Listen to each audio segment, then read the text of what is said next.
Hello friends, তোমাদের আবার একটি নতুন ভিডিওতে স্বাগত জানাই। সবাইকে জানাচ্ছি গুড মর্নিং। তো কল্যাণ ইউনিভার্সিটি রাজ্যের অন্যতম সেরা একটি ইউনিভার্সিটি, যেখানে পিজি কোর্স করানো হয়ে থাকে, এমএ এমএসসি কোর্স কিন্তু করানো হয়ে থাকে। তার সাথে সাথে কল্যাণ ইউনিভার্সিটির দূরশিক্ষার যে কেন্দ্র সেটাও কিন্তু রয়েছে, এবং টোটাল 27খানা স্টাডি সেন্টার মিলে ইনক্লুডিং কল্যাণ ইউনিভার্সিটির মেন ক্যাম্পাস, কল্যাণ ইউনিভার্সিটিতে কিন্তু ডিস্টেন্স পিজি পড়ানো হয়ে থাকে, যেখানে আপনারা এমএ এবং এমএসসি কোর্স কিন্তু পড়তে পারবেন।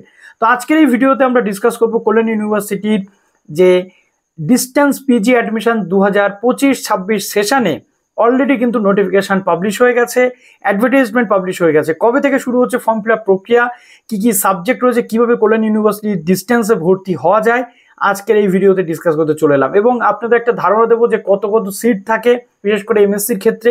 এবং এমএসসির যে কোর্সগুলো কিন্তু খুব পপুলার কোর্স হয়ে থাকে কল্যাণ ইউনিভার্সিটিতে, যেটা মেন ক্যাম্পাসে হয়। আর বাদবাকি যে ক্যাম্পাসগুলো রয়েছে বা স্টাডি সেন্টারগুলো রয়েছে, 27টা টোটাল স্টাডি সেন্টার, সেই জায়গাগুলোতে আর্টসের যে সাবজেক্ট অর্থাৎ এমএ কোর্সগুলো কিন্তু হয়ে থাকে।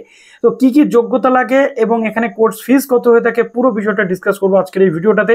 যারা নতুন আছেন অবশ্যই চ্যানেলটিকে সাবস্ক্রাইব করে পাশে থাকা বেল আইকনটি ক্লিক করে দেবেন, যাতে সব তথ্যগুলো আপনার টাইম টু টাইম এখান থেকে পেয়ে যান। তো একদম প্রথমে আমরা যেটা দেখবো যে কল্যাণ ইউনিভার্সিটিতে কবে থেকে শুরু হচ্ছে, এটা কিন্তু জুলাই সেশন অলমোস্ট। তো জুলাই আগস্টে শুরু হচ্ছে এই ফর্ম ফিল আপের প্রসেস, যেটা অগাস্টের 5-8-2025 থেকে শুরু হচ্ছে এবং 31-8-2025 পর্যন্ত কিন্তু ফর্ম ফিল আপ আপনাদের চলবে।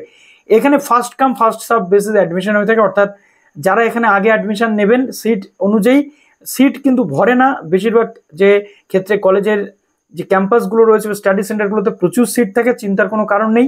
সিট কিন্তু এখানে ভরে না এবং একটা ফেজ দুটো ফেজেও কিন্তু অ্যাডমিশন হয়ে থাকে। তাই 31-8-2025 যেটা লাস্ট ডেট রয়েছে, এই ডেট কিন্তু ফাইনাল নয়, এখন এই ডেটটা কিন্তু বাড়তে পারে। তো যে যে সাবজেক্টগুলো আছে এখানে আপনাদের বলে দিই। বাংলা নিয়ে আপনি এখানে পড়তে পারছেন। বাংলার পাশাপাশি আর্টসের মধ্যে ইংলিশ রয়েছে, হিস্ট্রি রয়েছে, এডুকেশন রয়েছে। আর সায়েন্সে যেটা এমএসসি কোর্স আপনি পেয়ে যাচ্ছেন জুলজি, বটানি, জিওগ্রাফি এবং ম্যাথমেটিক্স।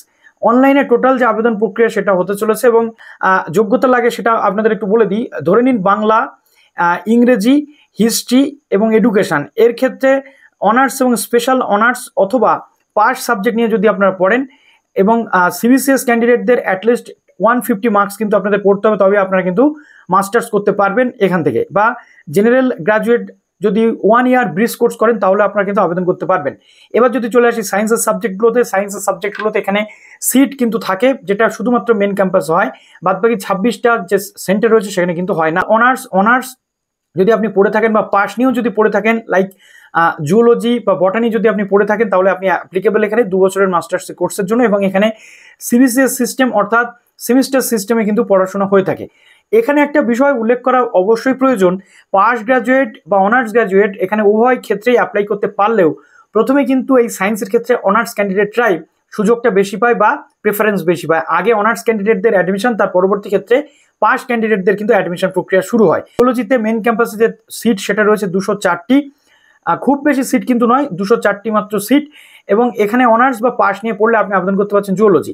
বটানির ক্ষেত্রে যদি দেখি 198টা, এটা লাস্ট ইয়ারের রেশিওতে বলছি, এবছরেরটা এখনো পাবলিশ হয়নি, জাস্ট নোটিফিকেশনটুকুই এসেছে। 198টা সিট থাকে বটানিতে। বটানির ক্ষেত্রে পাস গ্রাজুয়েট বা অনার্স গ্রাজুয়েট থাকলে আপনি আবেদন করতে পারছেন। এমএসসি জিওগ্রাফির ক্ষেত্রে জিওগ্রাফি নিয়ে আপনি পড়তে পারছেন এমএসসি, 270টা টোটাল সিট এখানে আপনারা পেয়ে যাচ্ছেন। পাস অনার্স নিয়েও কিন্তু আপনি এখানে আবেদন করতে পারছেন। এবং এখানে ম্যাথমেটিক্স যদি পড়েন সেক্ষেত্রে 345টা সিট রয়েছে। পাস অনার্স বা ব্রিজ কোর্স করলেও কিন্তু আপনি এখানে আবেদন করতে পারছেন। তো এখানে যারা এডুকেশন নিয়ে পড়তে চাইছেন, বিএড ক্যান্ডিডেটরাও কিন্তু এডুকেশনের জন্য আবেদন করতে পারছেন। এবং 26টা সেন্টার টোটাল স্টাডি সেন্টার রয়েছে, সেখানে সমস্ত যে কোর্সগুলো করানো হয়ে থাকে আর্টসের, কিছু কিছু সাবজেক্ট এদিক ওদিক আছে। আর এমএসসি প্রোগ্রাম শুধুমাত্র কল্যাণ ইউনিভার্সিটির যে মেন ক্যাম্পাস রয়েছে সেখানে।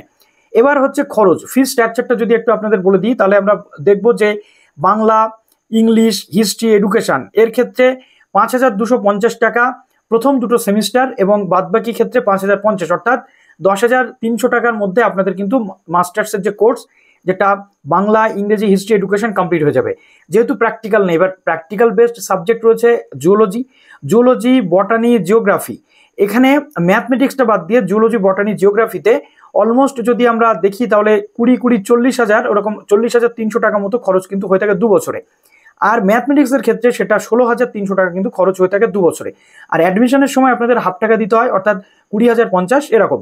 এবার এখানে যদি আমরা মেন ক্যাম্পাসের পাশাপাশি যে ক্যাম্পাসগুলো দেখছি, তাহলে অনেকগুলো ক্যাম্পাস স্টাডি সেন্টার রয়েছে, মেন ক্যাম্পাসে যেমন আপনাদের এখানে রয়েছে Bangla, English, history, education, zoology, বটানি, mathematics পড়ানো হয় বা জিওগ্রাফি পড়ানো হয়। বেতুয়া ডোরি কলেজ থেকে শুরু করে এরকম একাধিক কলেজ রয়েছে। যদি স্টাডি সেন্টারের ভিডিও চান অবশ্যই কমেন্ট করতে ভুলবেন না। তো এবার প্রশ্ন হচ্ছে যে অ্যাডমিশনটা কিভাবে হবে। মেরিট বেসিস অ্যাডমিশন এখানে হয় না, এখানে ডাইরেক্ট যারা অ্যাডমিশনের জন্য আসে, অ্যাপ্লিকেশন করে, তার পরবর্তীতে সমস্ত ভেরিফিকেশন টিকেশন সবকিছু কমপ্লিট করার পর আপনাদের কিন্তু পেমেন্ট লিঙ্ক দেওয়া হয়, আপনার ডাইরেক্ট কিন্তু অ্যাডমিশন নিয়ে নিতে পারেন। ওকে, আর যেটা রয়েছে আপনাদের যে ডিস্টেন্সের ক্ষেত্রে, মাস্টার্স যেটা এমএসসির ক্ষেত্রে আপনাদের কিন্তু একটু চেক করা হয় যে সমস্ত কিছু ঠিকঠাক আছে কিনা, তার পরবর্তীতে অ্যাডমিশন কিন্তু নেওয়া হয়। তো এই হলো মোটামুটি পুরো প্রসিডিওর। আমি বাদবাকি যে সমস্ত পরপর তথ্যগুলো আসলে একের পর এক দেখিয়ে দেবো, এবং যদি বলেন ফর্ম ফিল আপের ভিডিও দেখাতে অবশ্যই কমেন্টে জানান, আমি 5 তারিখে কিন্তু ফর্ম ফিল আপের ভিডিওটা আপনাদের দেখিয়ে দেবো। ভালো থাকুন সবাই, বেস্ট অফ লাক।